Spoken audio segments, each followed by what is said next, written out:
What is up, everybody? Welcome into Pickaxe and Roll, brought to you by our good friends over at Superbook Sports. I'm your host, Blackburn, at NBA Blackburn, all on Twitter, part of the Mile High Sports Podcast Network, and I'm excited to discuss this Denver Nuggets win as the Nuggets take down the Miami Heat. A tough, spirited game for the Miami Heat. Final score 112-108. And it was a good game. This was a really fun game throughout, and you got to see Nikola Jokić get into his bag. You got to see a whole bunch of great things from Michael Porter Jr. at various points, Vlatko Čančar at various points. The bench had actually definitely had some great moments. It was a good all-around team win. 7 Nuggets in double figures tonight, and that's what you want to see, right? You don't want it all to be on Nikola Jokić, though it was very clear that Nikola Jokić was up to task tonight. Nikola Jokić dominates in a game against Bam Adebayo and looked great doing it. Like, the dude was on fire. The dude was doing some crazy things against Bam. And the title of this podcast is Nikola Jokić versus Bam Adebayo is light work. And that's true, because it was. Nikola Jokić went to work tonight against one of the best defensive centers in the entire league. Made him look small, made him look like a very small human being. And it was very cool to see. Joey, what's up? Abel, what's up, guys? This was a fun game. Dylan, how are you? So encouraged by what I saw from Thomas Bryant. We've got a lot to talk about tonight. We've got a lot to talk about with Jokić, just making sure that he was doing some great things. But there was just a lot of awesome things tonight for a team that was undermanned, for a team that looks like probably not going to have Jamal Murray until after the All-Star break. Only one more game left it's Dallas at home on Wednesday night. Probably not going to have Aaron Gordon either. This definitely feels to me like a situation where Denver's going to be a little bit shorthanded for the end of this trip. And they absolutely were. But Nikola Jokić does what Nikola Jokić does, and that makes everything easier. It's very, very clear just how important he is to this Nuggets team. And I think 58 games in, it feels pretty clear that Nikola Jokić is the best player in the world right now, playing at the best player in the world level. There are other guys that you can make the case for. There's other guys where you can definitely say, oh yeah, I mean, that dude was awesome. That dude had a great game. But in terms of the overall body of work, it always feels like Jokić is putting up MVP caliber performances. It's very rare when he doesn't. And I just always am in awe of the way that he does it and the way that he makes it look so nonchalant. He is always on point, and it is very rare when he's in his feelings anymore, when he's doing some odd things. The dude is just iron. Like, that's probably the way to describe it to this point. I mean, he's clearly made of flesh, because if you've seen the back of his arms lately, that dude is just scratched up everywhere. He's got cuts, bruises. Like some of these scars that he's dealing with are pretty nasty, but it doesn't stop him. It doesn't stop him from being the player that he is. And I am very excited for how this is going to go for the rest of this season, because it just doesn't feel like he's stopping. Tyler, idea for a show during the All-Star break, top 10 all-time Jokić plays. I only say that because that double spin move he put on Bam was jaw-dropping. It was, Tyler. It was. This was a really, really fun game for Jokić from a post-up perspective. You don't see that often with Jokić, where teams will let him go one-on-one. Sometimes when he gets below the free throw line, they will let him go one-on-one depending on the matchup. But it always feels like Jokić is very capable when he puts his guy in the rim. Jokić, when he doesn't settle, when he's always driving to the rim, he's always in a good place where he can get up those efficient shots. Even if they're at weird angles, it's just something that he consistently does and has done well for a long time. But I've been very impressed. I mean, how can you not be with a guy like Jokić, right? How can you not be? But it's a good idea, Tyler. I will try to put together an all-time playlist. I also think that there are going to be some things to talk about, like at the beginning of the All-Star break, at the end of the All-Star break. I'm hoping to have a couple fun surprises for everybody. That's the hope. And I think I'm going to be going to Cleveland to cover the first game back from the All-Star break. So there will be some good things to come from that. Hopefully, the last time I went on a trip, I got that good Jamal Murray story. My hope is to go cover that, and maybe I could get some Jokic content, some other things. Hurricane. Sorry to hear that, Ryan, about me going to Cleveland. Yeah, I mean, I get it. I get it. It's not everybody's first choice. It wasn't my first choice, but we move. We have a good time with it. We're gonna bring some good content no matter what. And I like Jokic. I'm a burden of consistency over here. It's just what I do. Michael Porter Jr. A good night for Michael Porter, despite the fact that he didn't shoot as efficiently as he normally does. Let me explain. Michael Porter took 13 threes tonight. It was his most of the season, and it was one off of his career high. He had 14 threes attempted in a game at one point, and that was great. Like letting Michael Porter shoot a whole heck of a lot of threes is usually a good idea. And I think if it were him, he's probably grading himself like, man, based off of the looks I got tonight, I should have went 9 of 13 or 10 of 13. And there was potential for him to get up to that number. But it was the one two-pointer that he had that really sealed the deal for Denver. And then there was a couple defensive plays in the fourth quarter as well. But the one two-pointer that I'm talking about, he's in kind of semi-transition, filling the lane on the wing, on the right side of the floor. And he gets the ball against Max Strus and looks up, realizes there's nobody there under the rim. And he drives right past Max Strus, hits a contested layup over the top of him. And it was just one of those plays where you realize, yeah, he doesn't do that often. He really doesn't. And him being able to get back to doing that consistently would be super beneficial for this Nuggets team, where if he can take advantage and leverage the fact that he took 13 threes tonight and say, okay, my man is guarding me too close now because he thinks I'm going to shoot it. Let me just drive right by him. The lack of athleticism or lowered athleticism in general, I think has bitten him a little bit a couple times this year. But if it's coming back, and if he gets to a point where he doesn't always have to like make an athletic drive, he can just time it up a little bit like he did tonight, then there are going to be plenty of opportunities for the dude to make awesome plays. And for him to do what he did tonight on that end of the floor, hitting 5 threes and being that threat, but also being able to drive to the rim, that's a big deal. I hope that he continues to use that, because sometimes, like I think tonight, he relied on his jumper even too much. Mixing in some of those other drives without turning the ball over would be a good thing. The defensive side of it, he got switched onto Jimmy Butler so much tonight, doing a whole heck of a lot on that end of the floor.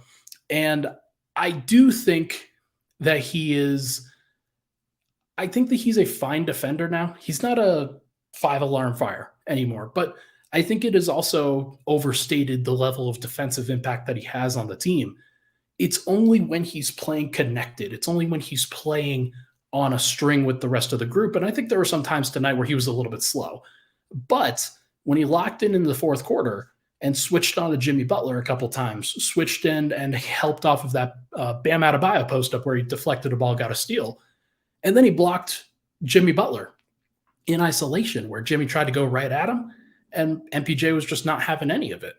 Him being able to use his hands and play a smart level of defense as opposed to just trying to use his wingspan the entire time, that is way better. It is just a way healthier way for him to contribute. He's always going to be in a position where he's never going to not have a 7-foot wingspan. He's never going to not be 6'10", but finding ways for him to be smarter with his hands, finding ways for him to use that wingspan to his advantage, that is going to help. That is going to be a way bigger deal for the dude. And if he is going to want to stay on the floor in playoff situations, even when his shot isn't going down, then he's going to have to find other ways to contribute like that. But him being able to switch on to Jimmy Butler, have the Miami Heat think twice about just taking on that matchup, that would be a great thing. Jimmy was fine tonight. He was pretty good. I thought he was way better in the first half, though, than in the second half. And I thought that Porter's defense was better in the second half than it was in the first. So those probably have a nice correlation there. Hopefully Porter can continue to build upon that, and we will see if he can actually do it. Next, KCP. He was the primary Jimmy Butler defender tonight. Really good defensive player, really helpful defensive player, but it was the 6 assists that I really want to point to. He also he went 2 of 3 from 3 tonight. So a couple of previous opportunities that he had shooting from 3 didn't go as well. Tonight he hits 2 of them on 3 shots. Didn't take a lot of shots tonight, but he was a really, really good facilitator for what the Nuggets needed. They were facing zone, they were facing kind of matchup looks, a lot of switching, and KCP was the guy who really took advantage of that. He didn't have, I think Porter had 13 threes, KCP had 3. I think that was just kind of a leverage of the way that the Miami Heat were defending Denver. But KCP made an imprint. He did some stuff. And Denver having guys that as role players can continue to do things even when they're not shooting a whole heck of a lot. That is such a big deal for this Nuggets team and why the Jokic-led offense, why Denver's spread it out, help out each other kind of offense, why it is such a big deal. It is going to be impossible for teams to guard Denver when KCP can rack up 6 assists. Like, that's just one of those things where it's sometimes it's a little bit weird. Sometimes it doesn't feel like it should be that way.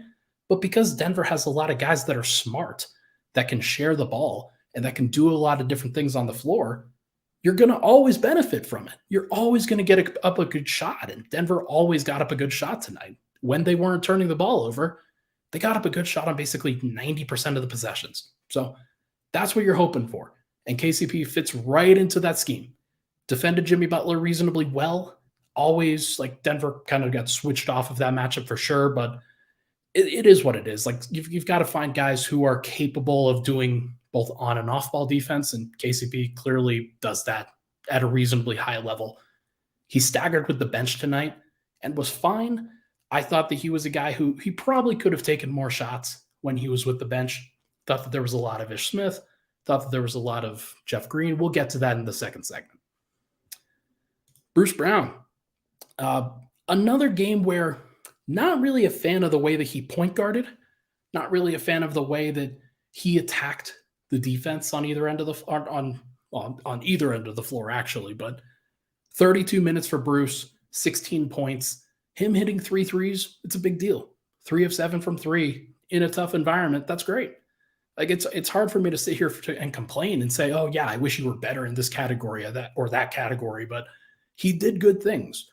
And Denver going up against a pretty tough team tonight, Bruce was one of the guys that stepped up in a big way. There was one possession right at the end where I think he's one of the catalysts for why the game was as close as it was, because he hit some good threes. He hit some important shots, but also there were several possessions towards the end of the game where Jokic did not touch the ball when he probably should have. And Bruce is the point guard there. He's got to find a way to get Jokic the ball, because when Jokic makes decisions, every single time tonight was really good. He was 12 of 14 from the field and had 0 turnovers. That's a really good thing. If Bruce is going to be the point guard, if he's going to be the guy in that situation and do everything that he needs to do to fit into the system here, he's got to find a way to set up Jokic more than he did tonight. There were some plays where he did a pretty good job, sometimes where he didn't. And look, this is a learning process, a learning curve. Miami is a really good defense. So finding opportunities for him to set him up even a little bit better probably would have helped Denver separate tonight. But look, is what it is. He hit a number of threes. He made a couple of defensive plays, made a defensive gaffe at the end, fouling Max Strus, went up 5, and he fouled him on a 3-pointer. So there are some things that Bruce, because he's playing so hard, because he's playing so aggressively, sometimes he's going to do, and you're going to have to live with it at various points. But he is a very helpful player. I am curious to see how his role shifts when Denver's all healthy and Reggie Jackson is here. I don't know what it's going to look like. Is Bruce still going to play 25 to 30 minutes off the bench? Is he going to play closer to 20 to 25? And is he going to play as much backup point guard? I think it's a fair question. So we will see, but hopefully he continues to fit in well. Hopefully he continues to do what he needs to do. And finally, for the starters, Vlatko Cancar, 28 minutes, 10 points, 4 of 6 from the field. But the real keys here were the everything else kind of plays. He had a couple cuts. He had a couple nice plays where He really was just in the right place at the right time, did a good job of reading the defense. The most important thing is he's facilitating, he is creating for others, he is filling in the gaps of what the Nuggets needed. 5 rebounds were big, including that last one that he had, where he grabbed the missed free throw intentionally attempt that Max Strus put out there, and Vlatko was just right there, cleaned it up, no problem, no issues, and had 6 assists, including a clutch pass to Bruce Brown in the corner for one of those threes that I mentioned before. And he also had this awesome block on Max Strus where, unlike what Bruce did, where he kind of fouled him and was too aggressive there, Vlatko got right up into his grill, but did so kind of from the front as opposed to the side, and did a great job of getting his hand right on the ball. And it was just one of those awesome plays that really surprises you out of nowhere. So Vlatko's just one of those guys that has really taken advantage of this time. And I put out on Twitter today, I think he is a everyday rotation player. I think he is a guy who is just going to be there for your team over Jeff Green. Even if he's playing over Christian Brown at various points, I think that Vlatko is just one of those guys that has to be on the court because of what he does to connect the team together. I think him and Thomas Bryant will work pretty well together. Denver's defense probably not going to be as good with that second unit, which is why Christian Brown, Bruce Brown have to be out there. But I do think that if Vlatko is going to be a part of things, it's going to be helpful for this Nuggets team. I think that Vlatko has done a great job overall of being just a helpful player. So still a little bit turnover prone at times. Had a ball go through his hands, threw a ball out of bounds basically, or sent KCP out of bounds trying to catch the ball. But look, I like what Vlatko does. I think that the Nuggets are feeling pretty confident about where he's at and what he can contribute. Is he going to be an every night playoff player? Maybe, maybe not. We're just going to have to see. All right, let's take a break. When we come back, we are going to discuss our bench lineup and how the Denver Nuggets have come together on that end of the floor. But first, this podcast, as you know, it's brought to you by our good friends over at Superbook Sports. The final drive is here. Or actually, that's not true. The final drive just passed. There's no doubt about that. There's no better place still, even after the football title tilt, to watch or to bet with your friends and your coworkers and whoever you want to bet with over at Superbook Sports. They feature a great menu of prop bets in the business, best in the business. Check out their special odds boosts and promotions at superbook.com. With over 3 decades of odds-making experience in Las Vegas, there's no better place to wager than Superbook Sports. Win some money this year. Take advantage of how awesome the Denver Nuggets are. Just make sure to download the Superbook Sports app today. Visit superbook.com for terms and conditions. Gambling problem, call 1-800-522-4700. All right, we are back. Pickaxe and roll. Ryan Blackburn here. Thank you so much, everybody, for tuning in.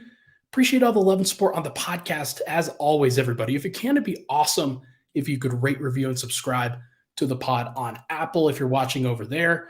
Give it a like on YouTube if you're watching right now. Make sure to subscribe to the MHS YouTube channel, which does great content beyond just me.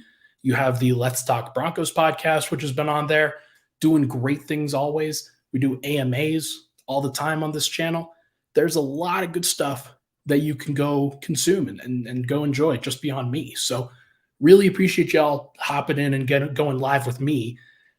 We're nearly at 11 o'clock at night, which is awesome, but been very, very awesome to do this. Holy cow. We're at 1,100 subscribers already. We just passed 1,000 very soon. It's been fantastic to see. So thank you so much, everybody, for doing what you do. It does mean the world. All right, let's get back to what we were talking about, and we're going to start with the bench lineup. We are going to start with everything that's been going on with the bench so far, the lineup tonight, and everybody, I think, will enjoy this for sure. You get the debut of Thomas Bryant. Get the debut of one of Denver's players that they added at the trade deadline. Very helpful piece, very helpful bench big that is going to be just one of those guys that Denver, I think Nuggets fans are going to love Thomas Bryant. I think they're going to love His shooting efficiency, his willingness and ability to go crash the glass and work hard, and he's going to be a good pick and roll target. Just somebody who I think everybody can be pretty happy with on that end of the floor. But the lineup tonight, Ish Smith, KCP, Christian Brown, Jeff Green, Thomas Bryant. Obviously, without Jamal Murray, without Aaron Gordon, you had Bruce Brown and you had Vlatko Cancar introduced into that starting lineup. So this bench group is probably not going to be the bench group that plays major minutes, that plays a whole bunch of time in the playoffs. But I do think that it's going to be a group that Denver can absolutely use, that they can at least go to and feel pretty good against this Miami Heat team that, like, look, if you look at the plus minuses for this group tonight, Jeff Green led or tied for the team lead, actually was second behind Michael Porter at +5. Thomas Bryant, all the minutes without Nikola Jokić, -1. Ish Smith, +1. Christian Brown, +4. That's pretty good. If your non-Jokić minutes are -1, then Denver's in a good place. They're in a really, really, really good spot. And this is what Thomas Bryant adds. This is what he's hoping, or what Nuggets fans are hoping that he can do. 14 minutes tonight. He had 10 points, 4 of 5 from the field, 2 of 2 from the line. And a couple of those baskets were really, really impressive. Let me say why. Only 2 rebounds tonight, but one of them was an offensive rebound on his first basket where he got the ball right under the rim off of, I'm pretty sure it was a drive by Jeff Green baseline. Jeff Green dumps the ball off to him in the middle of the zone where everybody's kind of rotated over to meet Jeff. And Jeff actually, he gives a great pass right to Thomas Bryant, right to the front of the rim. And Thomas misses it off of the kind of the contested layup, but gets his own rebound, powers it back up for a layup. And it's those kind of possessions that DeAndre Jordan wasn't great with the putbacks this year. Zeke Naji, a little bit small, not going to be a guy who consistently is giving you that. He does some good things, but I don't think that he's going to be as dynamic of an offensive player as Thomas Bryant is. And being able to do what he did tonight in pick and roll, on an offensive rebounding, and then he also ran the floor tonight on an early possession in the second quarter, and he ran the floor after a contest, sealed his man, which I think was a point guard, because he ran the floor and got cross-matched, and then buried him right under the rim and just did a little bit of a flip shot as he caught it and just flipped the ball right over. He is going to be helpful. He's going to bring some energy, some of that. Like he can get down the floor. He can do some good things. There are some things that Jeff Green, DeAndre Jordan just can't do at this stage in their careers, and that's fine. Like they're in different stages and have different strengths, different weaknesses. But for Thomas Bryant, as a young guy, somebody who is still going to be consistently helpful, this is his role. This is how he has to stay on the floor. If he can earn extra possessions like that, earn easy baskets like that, if he can minimize that plus minus, where he's only a -1 tonight, and it could have been even better. If he was -1 and Jokić is just positive in his time, then Denver's going to win almost all of their games. Because Jokić usually is a +15, +10, +15, +20, whatever you want to talk. That's what Jokić is doing.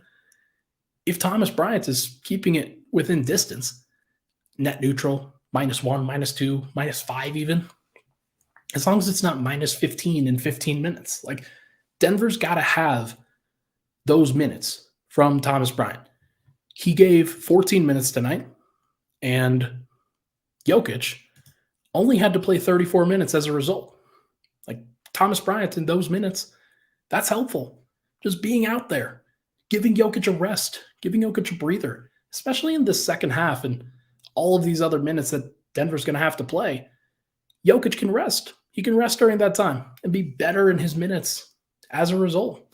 That's at least the hope. I know that Jokić, like, he can play more. He can play 36, 38, 40 minutes if need be. But why do it? Why?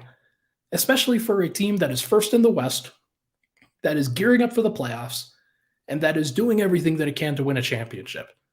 Why give those extra regular season minutes to Jokić when you can give it to a guy like Thomas Bryant, who is just providing energy and doing a whole heck of a lot. And he doesn't even know the playbook yet.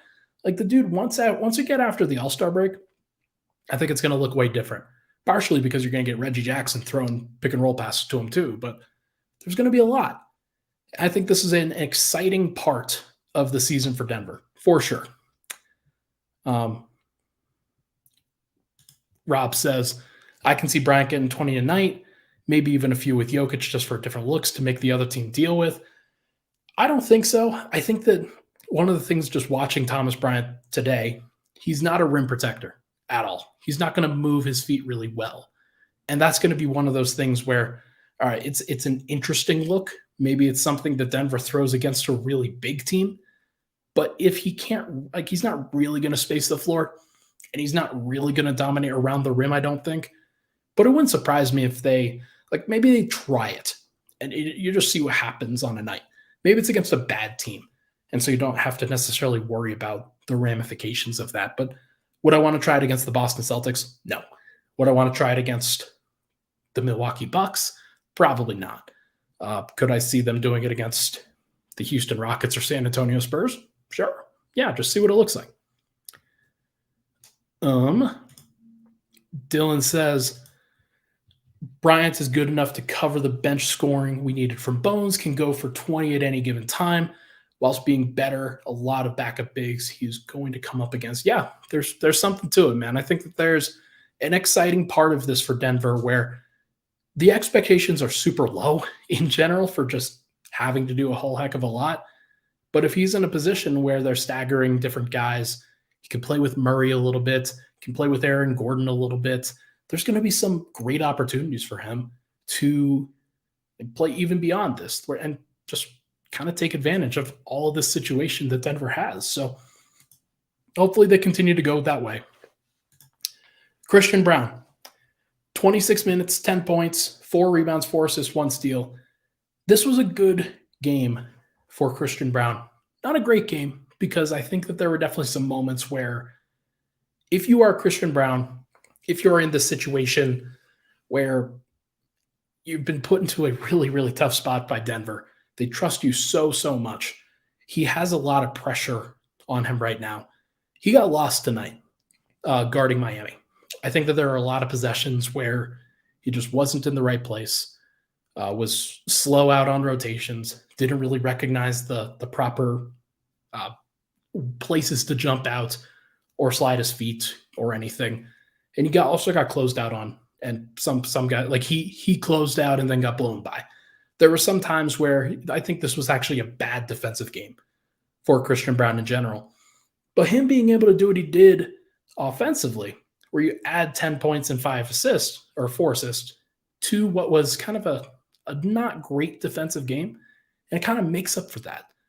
So often this year, Christian Braun has been in that situation where he misses a couple shots. He doesn't really get involved as a playmaker, might grab a couple of rebounds, but he can have lines where he finishes with like 0 points, 2 rebounds, 1 assist, no steals, and then is a minus 15 because the bench has been bad. This was different. He was a +4. He found ways to contribute, even if it wasn't in the traditional way that he normally does. He had a pull-up jumper today from 2-point range. It was like a 21-footer, very random place for him to be shooting, but he hit it. And he hits these cross-court kick-out threes where he catches the ball from Jokić and then drains it. It wasn't from Jokić, that one. This one was from Jeff Green, Ish Smith, one of the two. But him being able to do that and then drive to the rim, make some plays. He had a really nice tip-in off of an offensive rebound. He's finding ways to continue to contribute. And that is an exciting factor in all of this, where he's becoming a little bit more versatile, not necessarily just being a 3-and-D kind of player or just D. Like, he is going to be a guy who contributes in a lot of different ways. And if it's going to be 10 points or 3 points or 4 assists or 7 rebounds or 4 steals like he had last game, like, there are going to be ways where he can contribute, and he fills up the box score in just a few different ways. And that makes it really, really easy to justify what he's been doing and why he plays as much as he does. So Hopefully he continues to do that. Hopefully he continues to find ways to contribute in a variety of different ways, because that's how you stay on the floor. It's playing confident, playing basketball, and not just pigeonholing yourself into a role. Like, this isn't the Houston Rockets of old where you have James Harden and Chris Paul and then a whole bunch of 3-and-D guys that do nothing other than grab rebounds and hit threes. Like, it's a little bit different than that. Christian has to be involved, and I think they're trusting him to do a little bit more. There are a couple plays where he brought the ball up the floor tonight, a couple plays where he initiated the offense, even if he wasn't making the final decision. Like, the dude is just helpful. That's good.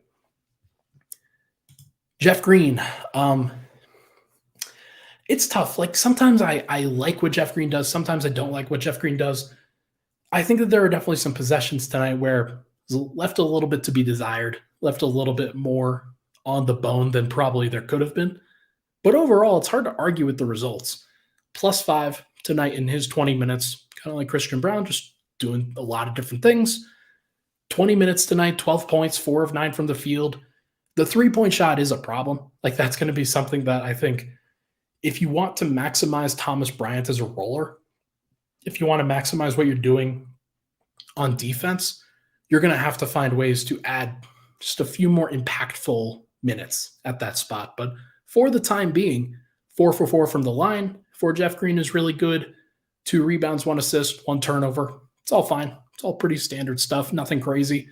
But I do like some of the possessions that Jeff Green has. There was one where Ish Smith he drove the baseline or drove the lane and then kind of wrapped around the baseline and was going to kick out to Christian Braun, who was then cutting. And then he saw Christian Braun cutting and he saw Jeff Green cutting from distance, hits Jeff Green on the run, and Jeff Green just throws it down off of just kind of flying into the lane, kind of like what LeBron does, where he will cut into the paint when he sees an open lane and then will kind of hammer it down. Nice to see Jeff Green kind of doing that. That's a good way for him to get involved, because sometimes he'll draw foul in those situations, and sometimes he will do even more than that and dunk it down like it did tonight. So hopefully he continues to do that. I still kind of think that once Denver gets healthy, Flacco's going to be that backup 4, and Jeff probably isn't going to play as much.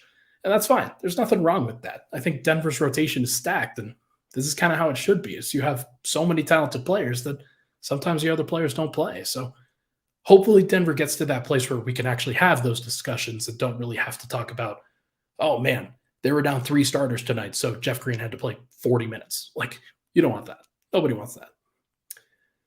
And finally, Ish Smith, kind of back-to-back nights where he wasn't really a scorer, didn't really help as a shooter tonight, but he was a helpful passer. He was a guy who facilitated offense for the rest of the group.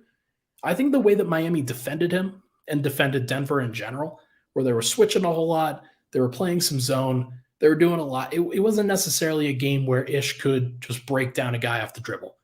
And sometimes he did. There was one possession that he had where he got to the rim and made a really nice move to get the layup that he did. But 6 assists, 2 turnovers, +1, 16 minutes, that's perfectly fine. There's nothing to really be concerned about there.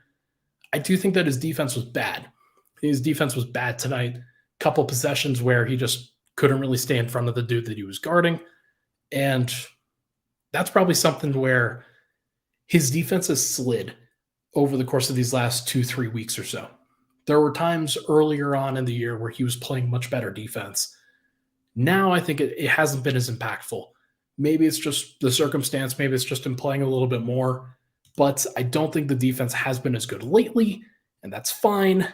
Denver's going to be okay. But I do think that Ish, once Reggie Jackson comes, probably going to be one of those other guys that sits down too. And that's fine. He has done his job and will continue to do his job as a veteran leader. That's what Denver needs. All right. Good win for Denver. Good stuff. Denver didn't really need to do anything too crazy tonight. Like, Jokić played a great game. Don't get me wrong, but this is well within the regard of what a Jokić game looks like. And Michael Porter hit 5 threes, but he took 13 threes to do it. So this wasn't a crazy game by anybody. But Denver getting a tough win on the road against an Eastern Conference playoff opponent, That's a great thing. And Denver's in a great spot. So good win for them. When we come back, we are going to go over the beef. We're going to go over the Jamal and Bones stuff. Should be very, very fun. We will be right back. I'm going to get a glass of water here real quick. All right. And we're back. Final segment, Pickaxe and Roll. Ryan Blackburn here. Thank you so much, everybody, for tuning in. Appreciate all the love and support on the podcast, everybody. Make sure to go give this a like on YouTube if you can. All right. Let's do – oh, yeah. Hey, Rob, thank you so much. Hit the like, fellas. Do our boy a solid. Get this man paid. We love to see it. We love to see it. This is great. Oh, I forgot. And Snell, welcome back in. It is episode 420. I didn't blaze too much. Not today. That's just not where I was today. But we have a good time here. We have a very good time on the Pickaxe and Roll show. All right, good stuff for everybody involved tonight. Denver Nuggets 40-18 record, 26-4 at home, 14-14 on the road. Back to 500 on the road as they come back home.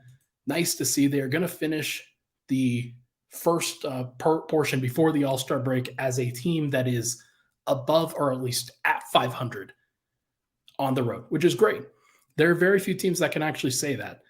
Let's go through the Eastern Conference. You have 5 teams that are above 500 in the East. Then in the West, you have one. Oh, yeah, that's right. There's only one other team. It's the Sacramento Kings. The Sacramento Kings are above 500 on the road, which is awesome. Sacramento's so super, super cool. And then there are 5 teams in the East that are doing their thing, but they get to play the Chicago Bulls and Indiana Pacers and Orlando Magic, Charlotte Hornets, and Detroit Pistons all the time.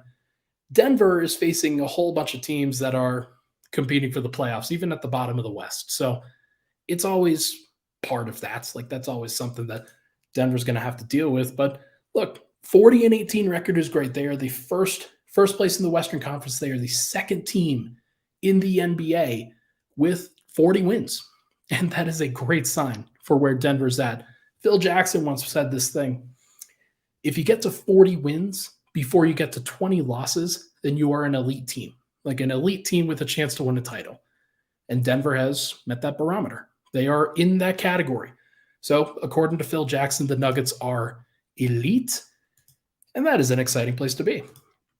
We are now going to track magic numbers as part of this podcast.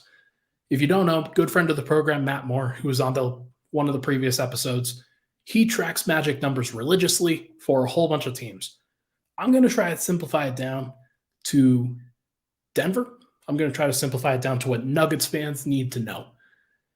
Magic numbers for Denver it kind of depends on what you're looking for, but in order for Denver to have home court advantage in the first round of the playoffs, a top 4 seed, their magic number is 15. And what that means is Denver right now is 40-18, and they are above the Dallas Mavericks, who are 31-28. So the Mavericks can get to 54 wins if they won every single game from here. 54 wins. So that means that Denver at 40-18, they need 15 more wins to guarantee that they're going to place higher than the Dallas Mavericks, who are in 5th, which would then guarantee that Denver is a top 4 seed on the season. So that is where I get to that number. It is the combined Nuggets wins and opponent losses. That's for top 4. For top 1, 21, top of the West, Memphis is at 34-22. They can get to 60 wins if they won every single game from here. That's not going to happen. But if they won all 60 games, then Denver would need to get to 61. So Denver, their magic number to get that Western Conference top seed is 21. That means that anytime Memphis loses, that magic number goes down. Anytime the Nuggets win, that number goes down. It is the number that allows Denver to clinch whenever they get to various places within their schedule. So should be good. What's up, Gordon? Found a live pod with Ryan. Thank you so much for hopping in. And Rob says 500 on the road is the goal going into the season. W. All the damn back-to-backs we've had in the early travel schedule, 500 is pretty dang good. I feel pretty good about it. I know I've been talking about it. I've been hard on Denver for their road schedule, but the fact is that Denver is in a really good spot. It is really hard to complain about where they are at, and I do think that Denver at this point is in a great spot where they can get the 1 seed, as Rob also mentions in this comment. Being up 5 on Memphis right now with 24 games is crazy. A lot of winnable games left is going to be very, very good. Denver's in a great spot. So last thing I want to talk about on this show, this thing that's popped up over the course of these past few days. Jamal versus Bones. Jamal versus Bones it's real to some people and not real to others. To me, I think that this is one of those things where, look, let me give a little bit of a backstory here. Bones gets drafted 26th overall, 2021 NBA draft. He hasn't seen Jamal play. Like he's watched highlights, and obviously, like that's going to be a thing, but never actually seen Jamal play in person. And those guys, very competitive, even in the offseason, even when Jamal was still injured. He had a quote back in the day that was like, "Oh yeah, I had to set the rookie back in his place. I had to let him know who I am," basically. And Jamal is very competitive like that. He's always going to be trying to prove himself, because I think there's a situation where Bones is just the hot shot coming in. Jamal's the guy who's been in place, and you want to at least kind of establish a pecking order. But that pecking order took until this year in order to really establish.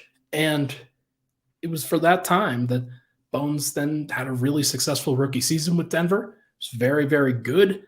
And it's tough that things have kind of spiraled the way that they were, because the trajectory that Bones was on was pretty close to star status. Like the dude could have been a star in Denver if he stuck the course, if he did what he was asked to do. Obviously, things change. Denver, I think what they have done now is when they staggered Jamal with the second unit, they were trying to put more resources into the second unit, make things easier for Bones so he didn't have to carry as much of the load. And because of that, those guys never meshed. They never really connected together in a way that I think everybody was hoping for. And the bench was still bad in that circumstance. I think that Denver could have done other things to try to help it out a little bit more. But the fact is that it wasn't a good group and it didn't work. And Jamal isn't the guy that you're going to look to get better in that situation, because he's coming back from an ACL. He's trying his best. And then he did do better, and he did find out some ways to get things done. And there were some times where Bones missed, and Zeke Naji was in at center, and the lineups with Bones out and Zeke Naji at center and Jamal being out there with the second unit was actually a pretty successful group. And Denver found a way to win in those situations without Bones. And so he became less needed, less necessary. And so Denver found like that they didn't need to kind of cater to what he was wanting. And he wanted a big role. He wanted an opportunity to showcase what he could do. And he didn't get it. He didn't get it to the degree that he wanted, although he still leads the team in usage rate right now, because Denver did give him the ball. They did try to put him into a position where he could score and pass and play make and run the second unit in the way that he could. I don't think that they set him up for that much success, but they set him up for a large role, which is what he wanted. So it's a double-edged sword. Jamal found ways to make it work, and Bones didn't. Bones is still learning. Bones has to learn. Like there's just stuff that Jamal has done throughout his career that he's gone through this process all the time. He knows what to do, and so he was able to get up to speed and do those things. And then Bones gets traded. Probably not for as much as I think he was hoping to go for. He only went for 2 second-round picks. And now he's in LA. And there were some good things that came from that for Denver. Like they're going to get Reggie Jackson, who's a former LA Clipper starting point guard. So we're going to actually get a very interesting back and forth between Reggie Jackson and Bones Hyland to see who is more successful in their individual spots, and whether Denver was a better situation or whether the LA Clippers were a better situation. So that should be pretty interesting. But in general, this beef between Jamal and Bones, it kind of started, not really started. There have been some things going on behind the scenes. Those guys clashed on style. Those guys clashed on how often they had the ball, on defense, on finding ways to impact the team from game to game. And in those minutes where Jamal and Bones shared the floor together, there was this tug of war between what Denver wanted Bones to do, what Bones wanted Bones to do, what Jamal wanted Bones to do, and kind of trying to find what the necessary balance was there. Denver could never strike it. And as a result, those guys, I think, kind of grew resentful in a lot of ways. Not in each other as people. Those guys are still friends. Like, or maybe not friends is probably the wrong word, but they still want the best for each other. I don't think there's any animosity there, but they clashed on the court. And there's no doubt about that. You can see it. And you can see it in the way that they handled it, both individually and together as a team. But I think when Jamal said what he said about falling into line and everybody playing their role, that was a problem for a lot of people. Bones and his camp, I think specifically, took a lot of offense to that, even though it was about Lako Chanchar. Jamal, when he followed up on that online, it's something that everybody kind of assumes was about Bones, but there's been no confirmation one way or the other. I think that there's been a lot read into it about those guys having animosity for each other, but I do think that Denver could, like, they could sense it boiling over. They could sense it getting to a point where this was going to be a problem. And so Bones only went for 2 second-round picks. Bones only went for what was considered pretty low value because of the situation. So Bones today, in his press conference with the LA Clippers, the introductory press conference, here's an actual quote that came out from it. "It was a great experience playing with Joker. 2 guys over here who are phenomenal talents, and over there there's one guy with phenomenal talent as well."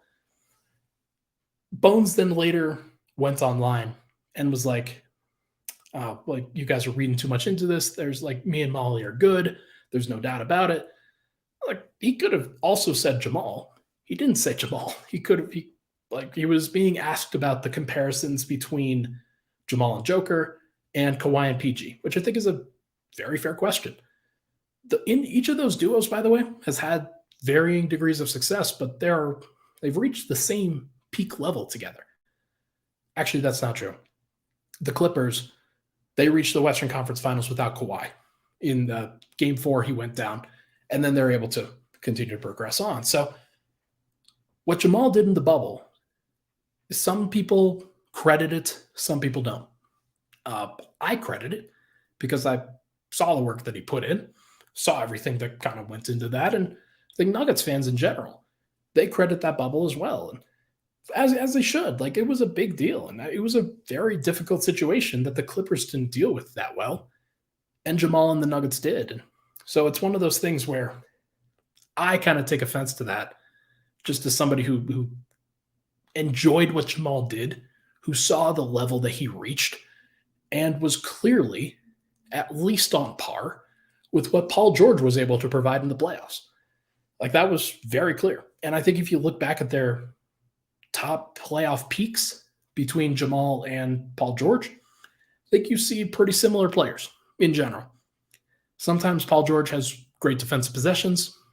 Sometimes he doesn't, like, especially lately. So I do think that Denver at this stage, they're going to be they're not super pleased with the way that this has gone down. But Bones was always kind of liable to be a little bit more verbal, a little bit more like in this situation where he was actually, here, let me pull up this from Todd. This is fair. Joker, PG, Kawhi all made multiple All-Star games. Jamal still yet to reach an All-Star game. Look, I get it from a accolades perspective, from a credit perspective from the league. Jamal hasn't had that. But as Ryan Andrew says, Jamal was otherworldly in the bubble. All-time playoff performance. That is something that PG has never done.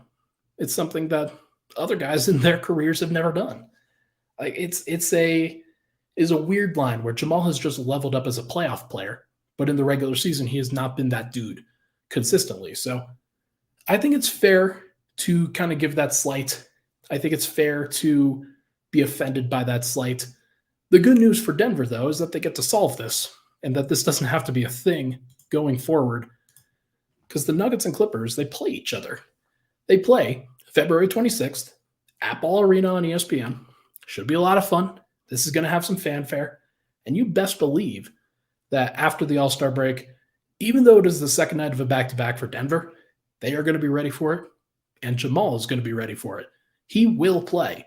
I do not care what right knee inflammation says or anything like that. He is going to move heaven and earth to be able to play on that game. And I think Bones is going to do the same. He's going to be lobbying, and I think that Ty Lue, who's a good players coach, he's going to know how much that means to Bones to get an opportunity to play and to try to cement some bad feelings. So there will be some opportunities where those guys face each other. I feel pretty comfortable with that. And if it comes down to it, you better believe that Jamal is going to post up Bones. You better believe that Bones is going to ISO Jamal. You better believe that it's going to be a lot of fun. And honestly, that's what drama is all about. Like, do I feel like I'm not offended by Bones having this like bravado about him and wanting to be the best player that he can be, feeling like he's going to be a better option going forward than Jamal, somebody who has not made an all-star game yet, but even though I think that he would, had he not torn his ACL, I think he's in a great spot. Jamal is to, when he comes back, when he's healthy, to really remind the pecking order here, to really bring that about and say, look, this is where things stand. The Nuggets, we dominate the Clippers. The Clippers, you did not beat the Nuggets. Jamal, I am better than Bones. Bones, you are not better than Jamal. That is what I think the Nuggets fans are hoping for. That is what Jamal, I think, would be wanting to prove. And there will be an opportunity to do so on February 26th. Going to be great. Going to be enjoyable. I am excited to see the fireworks. I don't blame Bones for being fiery. I don't blame him for catering to his fan base a little bit. I also don't blame him for being a little bit salty. But when you talk, it's going to leave you open. And Denver, they have a lot to navigate over the course of these next couple of weeks. Should be a lot of fun. All right, folks, I think that is going to do it here for this particular podcast. Fun show, really good show. I'm really excited for where things go. Not going to be as many shows over the course of this week, but I will have one on Wednesday. I think I'll probably have one on Thursday as well, kind of a in memoriam for the pre-All-Star break stuff. Should be great. Thank you so much, everybody, for tuning in. Really excited to continue to get the show off the ground. Look, we've got 77 people in here. We are continuing to thrive, have a good time. Like, this is way after the game, and we're having a grand old time. Hit that like button on your way out. Thank you so much for chatting, everybody, for hopping in. Really excited to keep this going. All right. Have a good one, guys.